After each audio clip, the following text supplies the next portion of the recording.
아멘입니다. 하나님이 그대로 이루십니다. 언약을 주시고 그것을 행하시는 여호와 앞에 오늘도 우리는 예배하고 있는 것입니다. 그 말씀을 듣기 위하여 여호와의 망루 앞에 우리가 서 있는 줄 믿습니다. 이제 우리가 출애굽을 하는 시간표 속에 일상 양치기 생활을 하고 있는 모세에게 찾아온 여호와는 나는 스스로 있는 자다 하며 모세에게 지팡이와 문둥병의 이적을 보이시고 이제는 모세가 그 사명을 행하는 이제 그 시간표를 우리가 보게 됩니다. 열 재앙이라는 제목으로 오늘 말씀을 들어갑니다. 이제 아론과 모세가 함께 팀을 이루어서 바로왕 앞에 갔습니다. 바로왕이 이스라엘 백성을 이스라엘의 하나님 여호와께서 이렇게 말씀하시기를 내 백성을 보내라. 그러면 그들이 광야에서 내 앞에 절기를 지킬 것이니라 하셨나이다 라고 이제 모세와 아론이 바로에게 말을 했습니다. 그게 이제 출애굽기 5장 1절의 말씀입니다. 그러할 때에 바로가 지금 뭐라 하지요?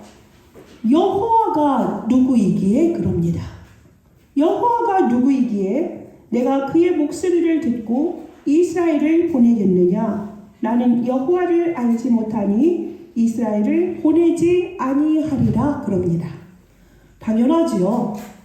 지금 세계에서 최고의 강국을 이루고 있는 이집트의 파라오 그러면은 최고의 지도자고 왕입니다. 그 이상 힘적인 존재에 어느 날 초라하게 생긴 두 노인이 와서 모세의 나이 80세, 아론의 나이 83세입니다. 와가지고 이스라엘 백성들을 내보내어 주소서. Let my people go. 이렇게 되는 거예요. 내 백성을 가게 하라.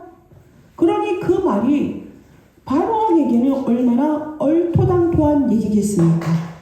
그 말을 듣고 백성들이 많아졌으니 그 다음에 너희가 어찌하여 이 백성의 노역을 쉬게 하느냐 그럽니다. 바로의 마음이 더 강팍해집니다. 완악해집니다. 굳어집니다. 그래서 그동안은 그 라암셋 국고성을 짓는 일에 이스라엘 백성들이 노예로 일을 할 때에 그 벽돌이 더욱더 단단해지도록 흙에다가 무엇을 짓이기냐면 지푸라기를 짓이기면 그 벽돌이 더 단단해집니다. 제가 어려서 저도 보고 자랐습니다. 그동안은 그 지푸라기를 이스라엘 백성들에게 갖다 주었어요. 이제는 그것마저 갖다 주지 않고 똑같은 시간 안에 주어진 수량을 채우라고 하는 것입니다. 지푸라기도 너희들이 직접 베어가. 그리고 정해진 시간 안에 정해진 수량의 벽돌을 만들라고 이제는 이스라엘 백성들의 일이 가중됩니다. 이런 걸 우리가 보통 뭐라 하죠? 혹 때려다 혹을 하나 더 붙였다라는 게 되어지는 거죠. 그러면은 이스라엘 백성들을 누구를 원망해야 되는 것입니까? 이스라엘 백성들이 분명히 바로를 원망해야 되는데 누구를 원망하냐면 그들의 하나님 여호와를 원망하게 됩니다. 모세와 아론을 원망하게 되죠. 이건 이제 여러분들이 출애굽기 5장, 6장, 7장, 8장, 9장, 10장, 11장, 12장을 쭉 읽어보셔야 돼요. 이러한 과정 속에서 10가지 재앙이 바로 앞에 이제 펼쳐지는 것을 우리가 지금 보고 있거든요. 그래서 이걸 보면 사탄이란 존재가 어떤 존재인가를 여러분이 보셔야 됩니다. 지금 하나님께서는 10가지 재앙을 내려요. 누구를 도구로 삼냐면은 바로왕을 도구로 삼습니다. 바로는 누구냐면 세상의 실력자입니다. 또 어둠의 권세자입니다. 애굽의 백성들은 세상 사람으로 보시면 되겠습니다. 우리가 항상 성경을 볼 때 보여지는 것만 봤다간 자칫 오역을 할 수가 있습니다. 우리가 이 출애굽을 앞으로 볼 때에 여러분이 세 가지 플롯으로 보셔야 되겠습니다. 플롯이라면은 짜임새라고 할 수 있고요, 구성이라고 할 수 있어요. 어떻게 구성이 되어져 있나? 드러나는 여기에 등장하는 인물들이 다양하지 않습니까? 전체적인 출애굽의 주제는 무엇입니까? 죽음과 고통 속에 있는 이스라엘 백성들이 구원받는 것입니다. 그것이 첫 번째 플롯이죠. 그 다음에 것은 무엇입니까? 그 세상의 그 바로가 여호와를 알게 하는 것입니다. 또 하나는 애굽의 백성들과 이스라엘 백성들이 여호와를 알게 하는 것입니다. 이렇게 다의적인 목적으로 이 말씀이 쓰여져 있어요. 지금 보면은 이스라엘 백성들이 너무나 고통 중에 있으므로 그것을 보았던 모세는 왕궁에서 그들을 고통스럽게 하는 애굽의 감독을 죽였어요. 그것이 빌미가 되어서 광야로 돌아와서 광야에서 40년의 생활을 하고 있지 않습니까? 양측의 생활을 하고 있는데 어느 날 하나님께서 그를 부르셨어요. 너는 바로에게 가서 이스라엘 백성들, 내 백성 이스라엘을 구해라 라는 사명을 주십니다. 우여곡절 끝에 바로 앞에 섰을 때 바로는 여호와를 알지 못해요. 지금 그러할 때에 하나님께서 모세에게 약속하셨습니다. 출애굽기 3장 12절에 뭐라 그랬습니까? 내가 너와 함께 할 것이다 라고 말씀을 하셨어요. 함께 하면서 네가 그 백성을 애굽에서 인도하여 낸 후에 너희가 이 산에서 하나님을 섬긴다. 이것이 내가 너에게 준 증거다. 보낸 증거다 라고 하십니다. 그들을 애굽에서 반드시 인도하게 하신다 하면서 표적과 이적을 나타내시리라고 말씀을 하셨어요. 그것대로 이제 가서 바로가 처음부터 하나님께 네 알겠습니다 한 것이 아니에요. 10가지의 재앙, 마지막에 장자의 죽음이 있은 후에야 그들을 보내는 것을 우리가 볼 수 있는데요. 분명히 하나님은 창조주세요. 한꺼번에 모든 것을 다 이룰 수 있거든요. 능히 여호와를 알지 못했지만 그들이 능히 하나님인 것을 한꺼번에 알게 할 수도 있었는데 하나님은 그거를 순차적으로 합니다. 한꺼번에 여러분 당신이 내가 누구인지 알게 해줄게. 이렇게 할 때 여러분이 하루 이틀 혹은 한 달을 산다 해서 그 사람을 전체를 알 수 있을까요? 50년을 같이 산 부부도 내가 내 아내를, 내 남편을 잘 모르고 살았다라는 고백들 많이 하거든요. 겉의 생활을 함께는 했을지 모르지만 속사람까지 함께했다. 그 마음을 다 읽어주며 살았다. 그렇게 말하는 부부는 거의 없을 것이라고 봅니다. 이렇게 우리가 한꺼번에 여호와를 모든 사람에게 나타낸다 해서 될 일이 아니고 하나님은 그것을 하나하나 이제 10가지 재앙을 통하여서 내가 누구인지를 말하려 하십니다. 7장 5절에 보면 하나님께서 결국에는 10가지 재앙을 이렇게 한 이유가 뭐라고요? 애굽 사람이 나를 여호와인 줄 알게 하시려고 하나님이 스스로 당신의 계시를 하신 것이에요. 내가 누구인지를 사람들에게 지금 나타내는 그런 과정이 10재앙의 모습일 수 있습니다. 드러나는 것은 10가지 재앙이 처음에는 나일강이 피로 문들지요. 그리고 개구리가 있고요. 이가 들끓고요. 파리떼가 있고요. 독종, 악독이 있고요. 또 우박과 메뚜기와 흑암과 장자의 죽음으로 10가지 재앙이 드러납니다. 이거는 다 뭐냐면 이집트는 다신 국가예요. 모든 것에 우상이 있어요. 모든 것을 다 섬기는 거예요. 두렵잖아요. 하나님 떠난 인생은 너무나 두려우니까 그들이 우상을 만듭니다. 우상이란 단어가 히브리어로 보면 엘렐이라고 합니다. 그 엘렐이라는 게 뜻을 보면 무슨 뜻이냐면 nothing과 worthless예요. 그럼 뭐냐면 아무것도 없다, 가치가 없다 이런 뜻이에요. 우상이라는 게 뭐라고요? 아무것도 없고요, 가치가 없어요. 근데 그걸 누가 만들었죠? 사람이 그걸 만들어서 의미를 두고 자기들이 섬기는 것입니다. 다신이다, 풍류의 신이다, 하늘의 신이다, 태양의 신이다 해가지고 그것을 섬기면서 그들이 신이라 하는 것을 모세와 아론을 통하여서 하나님은 그것이 여호와 앞에 아무것도 아닌 것임을 10가지 재앙을 통하여서 나타내고 계십니다. 그런데 사람들은 이 본질을 알지 못하고 이 핵심을 알지 못하고 겉에 10가지 재앙을 외우는데 급급해요. 옛날에 학습이나 세례를 받을 때도 10가지 재앙 아니면 12명의 제자 이름 외우기, 저는 그렇게 했던 게 기억이 납니다. 우리 고향에서. 그러니까 본질적인 건 놓치고 이런 스토리 개념으로 성경을 이해하다 보니까 많은 사람이 중요한 걸 놓쳐요. 지금 거기에서 빠져나와야 되는데 이스라엘 백성들이 지금 현재는 육체적인 노역을 하고 있음에도 불구하고 먹는 거는 해결이 잘 되거든요. 나중에 광야에서 보면 내가 애굽에 있었더라면 고기를 먹을 수 있었고 부추를 먹을 수 있었다 이런 말들을 하잖아요. 하지만 그들의 영적은 어때요? 상당히 시달리고 있어요. 그 나일강이 나중에 피로 물들어 버리지 않습니까? 그곳은 어떤 곳이었어요? 나일강은 이스라엘의 사내 아이가 태어나면 어디로 다 죽였죠? 나일강에 던져서 죽었던, 피로 완전히 물들었던 곳을 하나님께서는, 나일강은 이집트의 젖줄이거든요. 그것을 하나님께서 생명의 근원이 누구신지를 지금 드러내고 있는 거예요.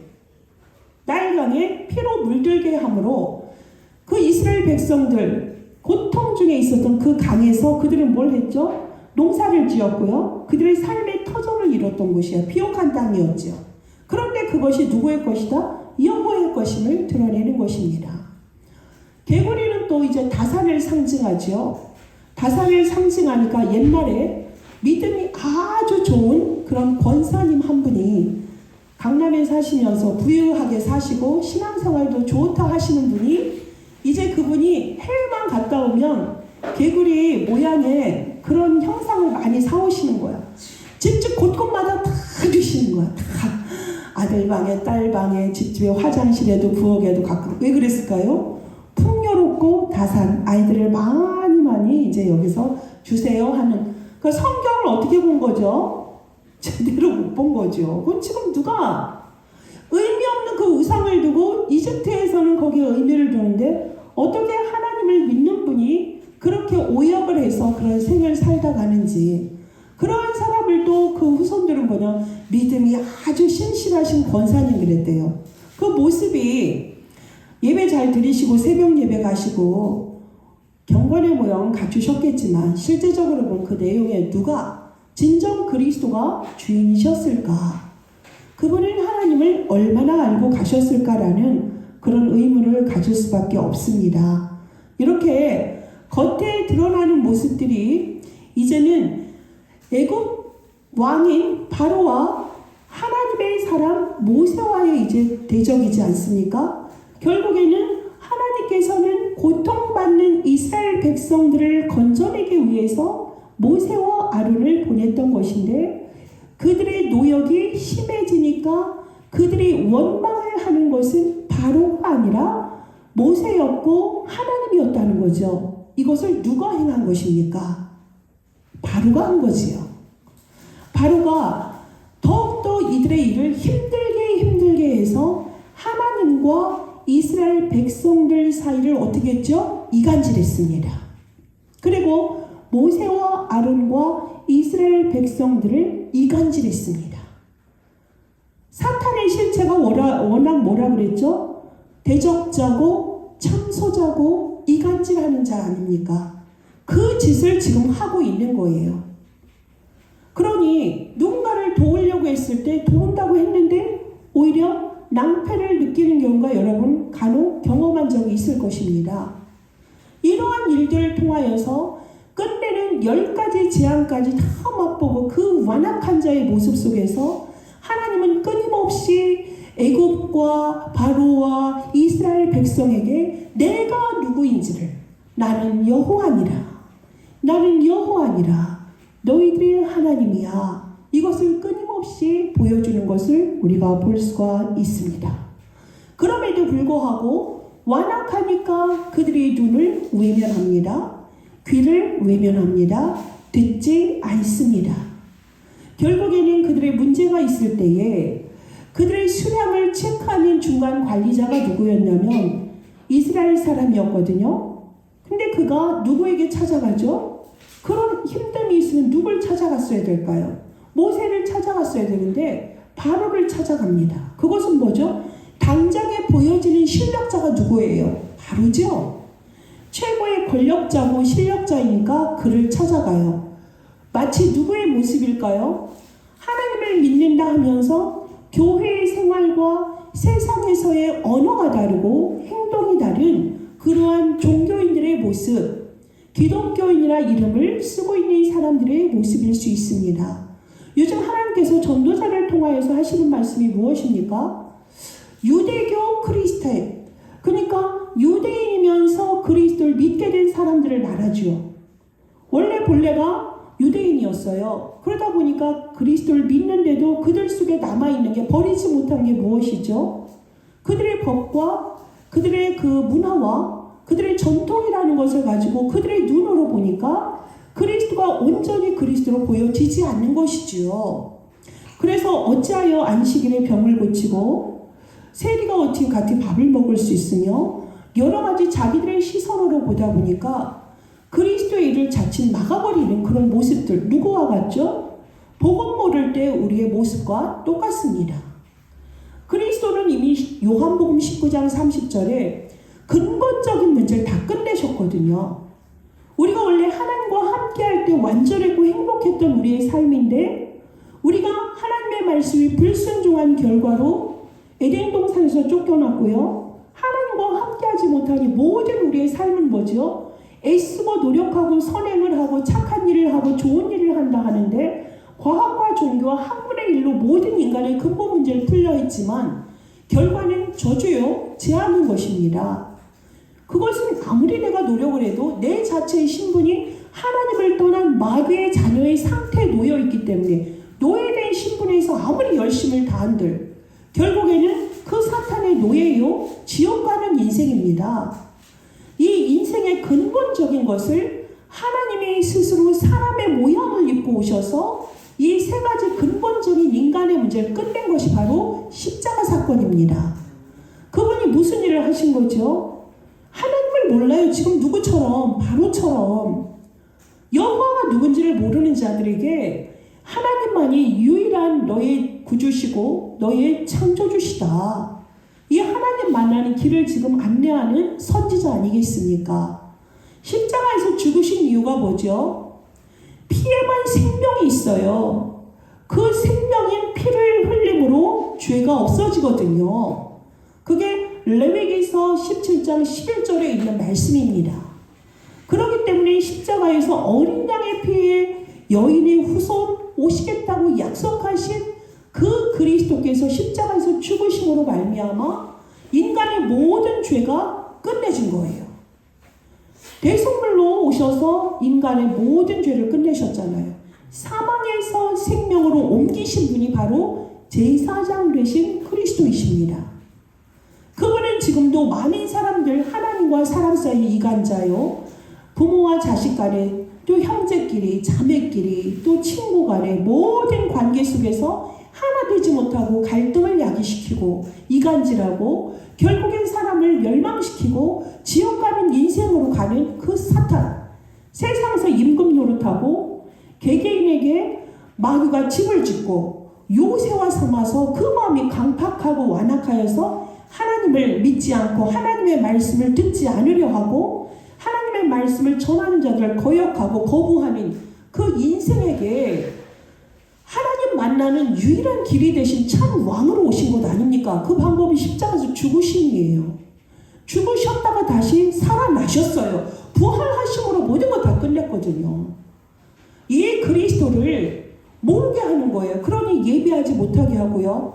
예배의 의미도 모르게 하고요. 예배 드려놓고 나가서는 세상의 옷을 입고서 세상 사람의 모습으로 살고, 그리고 일요일 날은 와서 회개하면서 어떤 걸 회개하는 것입니까 도대체가? 무엇을? 하나님 이거 잘못했어요. 저거 잘못했어요.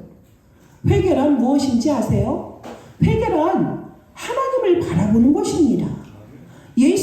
그리스도를 붙잡고 그 안에 머무는 것이에요. 그리스도 예수 안에 있는 것이 참 회개입니다. 본래의 나를 찾고 그곳에 서 있는 것이 회개입니다. 이거 잘못했어요, 저거 잘못했어요, 용서해 주세요. 언제까지나 그렇게 어린 아이의 모습으로 신앙생활을 하는 것입니까? 하나님께서는 지금도 말씀하시는데요. 이스라엘 백성아, 너희들이 내가 누구인지를 알라. 내가 여호와인 것을 너희가 알아야 된다. 그 얘기를 계속 하시는데 몰라요. 그러니 교회들은 대형 교회가 되어져서 마치 로마 교회처럼 이제는 313년이 돼서 거기에서 기독교가 국교가 되다 보니까 어떤 싸움이 일어납니까?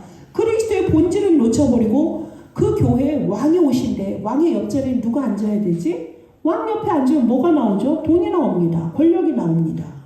그러니까 사람들이 교회가 뭐가 돼요? 세속화가 된 거예요. 교권과 왕권과 이게 완전히 혼재가 되어서 교회의 본질을 놓치다 보니까 교회가 약화되고요. 지금 오늘날 대형 교회에서 자칫 그런 일이 있습니다. 교회가 회사가 되어져요. 목사는 하나의 직원이고 장로님들이 이사 역할을 하면서 목사님을 담임 목사를 세웠다가 쫓아냈다가 이런 일들이 지금 교회 안에서 일어나고 있는, 자, 하나님이 오늘날 대한민국과 미국의 모든 유럽의 교회를 볼 때 어떤 마음이실까요? 그런 지금 유럽 교회는 깡그리 없어지고 있고 미국 교회 또한 이제는 막 교회가 사라지고 있는, 한국 교회는 말할 것도 없죠. 대형 교회로 몰아가고 작은 교회는 사람들이 오질 않으니 진정한 교회는 세워져 있는데 하나님이 과연 여기가 내 집이다 하는 교회가 몇이나 있을까요? 지금 저는 출애굽에서 이스라엘 백성과 바로와 또 모세의 모습을 보면서 이러한 마음이 들더라고요. 과연 우리 교회는 하나님이 정말 교회로 인정하고 있는 것일까? 사실은 피상적으로 드러나는 건 뭐지요? 교회가 복음을 말하지 않고 교회가 변질되어서 유럽의 교회가 퇴색되어서 결국에는 교회가 없어지고 후대는 그 이스라엘의 하나님을 알지 못하고 미국의 교회도 그렇다, 한국의 교회도 그렇다, 주일학교 아이들이 없어지고 있다 이렇게 말을 하지만 실제는 그게 뭐죠? 하나님께서 그 교회를 없애는 거죠. 하나님께서 그 교회가 사람들에게 지금 뭘로 있는 거죠? 교회라 하고 하나님이 주인이라 하는데 결국엔 우상이나 비할 따름 없어요. 똑같은 거죠. 그 교회의 진정한 주인 되시는, 우리의 머리가 되시는 예수 그리스도가 없다. 그러면 그것처럼 비극이 어디 있습니까? 그러니까 우리가 세상에 살아가다 보면 크리스찬이라 말을 하고 크리스찬으로서 어떠한 삶을 사세요? 그러면 교회 열심히 간다. 11조 낸다 그래요. 근데 그들의 언어가, 그들의 삶이 교회와 전혀 다름이 없는 그런 삶을 산다. 너무나 슬픈 일이죠. 여러분, 우리 교회는 다민족 선교 교회입니다. 보여지는 교회예요. 보여지는 교회. 초대교회 성도들이 했던 건 뭐죠? 모여도 예수가 그리스도임을 말했고 흩어져서도 자기의 현장에서 예수가 그리스도임을 증거했던 교회거든요. 그럼 뭐죠? 보여지는 교회가 있다면 보이지 않는 교회가 전 세계에 퍼졌을 때에 그때 비로소 예수님께서 재림하시겠다고 약속하셨어요. 그러면 여러분 한 명 한 명이 뭐인 거예요? 교회라고 분명히 말씀하시거든요. 고린도전서 3장 16절에 보면 하나님의 성령이 네 안에 있다면 너는 하나님의 성전이다 그랬어요.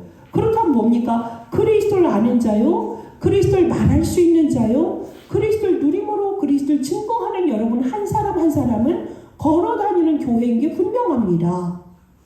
그러한 교회에서 여러분이 그 삶 속에서 그걸 보여주지 못했기 때문에 교회는 황폐화되어지고 우리의 후대들이 교회에 올 이유가 없는 거예요. 여러분, 보이지 않는 여러분의 많은 교회들이 현장에서 예수 그리스도의 등불을 켜야만 지금 무너지는 교회가 살아나는 것이고요. 우리의 후대가 살아나는 것이고요. 지금 너무나 정말 강제 노동에 너무너무 죽어가는 그 고통 속에 있는 이스라엘 백성들을 건져내는 것입니다. 하나님이 그것 때문에 우리를 부르신 거죠. 이 얘기만 교회에서 해도 살아요. 사람들이 성공한 뒤에 성공교에 오는 그 공허함과 그 빈 공간을 어떻게 채우질 못해서 사람들이 많이 정말 무서운 일들을 많이 겪거든요. 지난주에도 제가 늘 보는 그런 어느 프로에 보니까 어떤 젊은 여자아이가 이제 눈을 이제 다치게 됐더라고. 근데 그 친구는 원래 지금 의사예요. 근데 의사를 하고 싶어 했던 게 아니고 워낙 생물들에 관심이 많으니까 그 기초 과학에 공부를 하던 친구인데 우리나라에서 최고의 영재들이 모인다는 데서 친구와 후배가 4명이 스스로 목숨을 끊는 일을 겪은 거예요. 그 친구 이제 30대 초반이거든요. 근데 그들은 뭐예요? 세상에서 지금 우리의 부모들이, 우리 지금 후대가 다음 주부터 이제 시험인데, 부모들이 지금 최고로 지금 30대, 40대, 50대 엄마들이 최고 지금 관심이 뭐겠어요? 내 자녀가 최고의 엘리트 코스를 겪어서 그 아이들이 안정되게 의식주 문제를 해결하는 걸 세상에서 뭐라고 하죠? 성공이라 하죠. 그러니까 거기에 앞장서서 가는 그러한 내 자녀가 되기를 꿈꾸면서 돈도 벌고 그 모든 뒷바라지를 하고 있는 것 아닙니까? 보여지는 뭐가? 애굽의 세상을 향하여서. 근데 거기에서 최고를 갈구하는 그런 학교에서 우리가 누누이 계속 들었었어요. 그런 일이 거기에 비일비재하다. 왜? 영재였고 최고로 하는 데 갔는데 그 영재들의 집단이 모였는데 거기서 내가 영재가 아니네, 둔재네, 평범하네, 이걸 발견했을 때 애들이 거기서 완전히 좌절을 느끼는 거죠. 그러니까 그러한 현장들, 근데 우리의 후대들을 그곳으로 몰고 있진 않았는지 우리가 반성할 일입니다.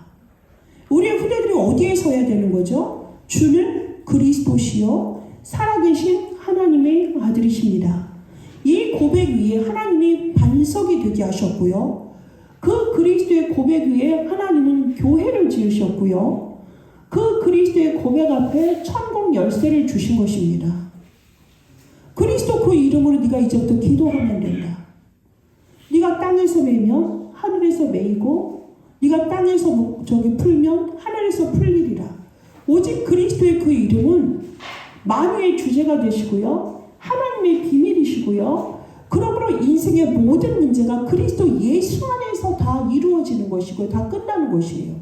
그 비밀 열쇠를 그리스도를 고백한 자에게 주셨는데 그것으로 우리는 우리에게 주어진 삶 속에서 그리스도를 누리고 그리스도를 증거하다가 하나님이 우리를 부르실 그때 하나님께 나아가면 되는 것인데 그 성공이라는 세월이 그렇게 길지 않습니다. 그 뒤에 것을 모르니까 사람들이 방황하고 있고 서로 갈등하고 반목하고 전쟁하고. 왜 그렇겠어요? 세상에서 지금 신노릇하는, 결국엔 성공이란 모든 것을 이룰 때 거기서 누리는 게 돈이라는 걸 누리는 거잖아요.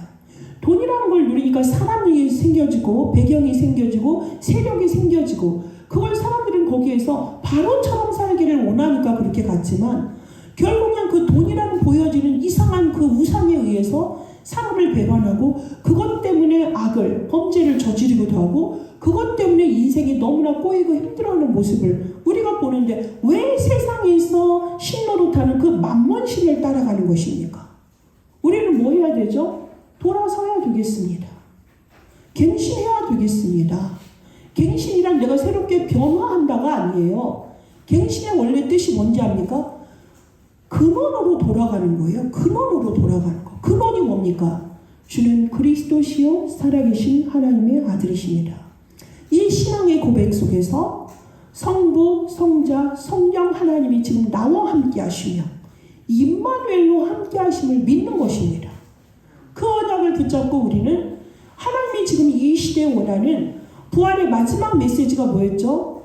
모든 민족으로 제자를 삼아라. 내가 세상 끝날까지 너와 항상 함께 있으리라 약속하신 것. 분부한 대로 가르쳐 지키는 거 아닙니까? 제자 찾아서 그리스도가 누구인지 말하고 전하도록. 마가복음 16장 15, 20절에 온 천하에 다니면서 예수 그리스도의 말씀 증거하는 것.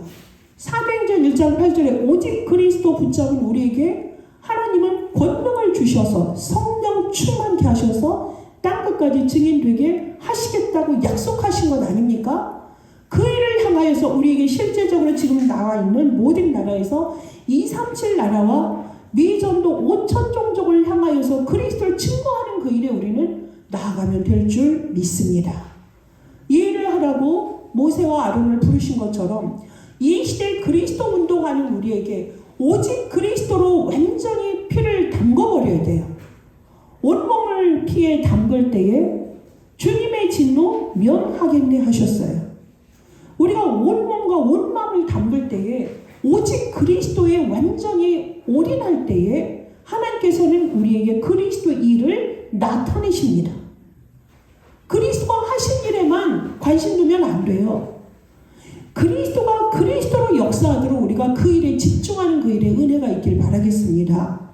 하나님께서 오늘 정말로 불신세계와 성도의 삶이 어떠해야 되는지, 그리스도 예수 안에 있는 자들은 정말 하나님이 모든 것 다 이루셨다, 그리스도를 통해서 이루셨음을 알고 성도는 이 확신을 가지고 살아야 되겠습니다.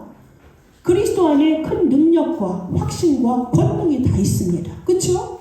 이거 붙잡고 간 교회는 그리스도의 증인된 교회였고 그곳에서 많은 사람들이 주께 돌아오는 역사가 일어났던 것입니다.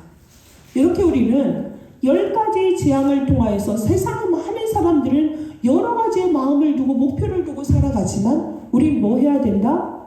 너희가 내가 여호와인 줄 알게 하리라. 내 백성을 어디로 가라?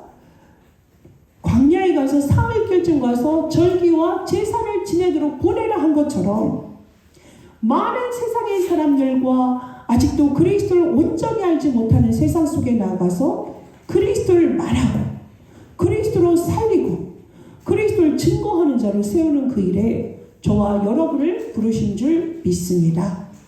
다음 주에도 우리가 10가지 재앙을 통하여서 하나님이 우리에게 주시고자 하는 그 말씀을 각 사람에게 지금의 시간표에 하나님이 주시는 그 음성을 듣고 나의 메시지를 찾고 그곳에서 하나님의 계획을 발견하는 시간을 갖도록 하겠습니다.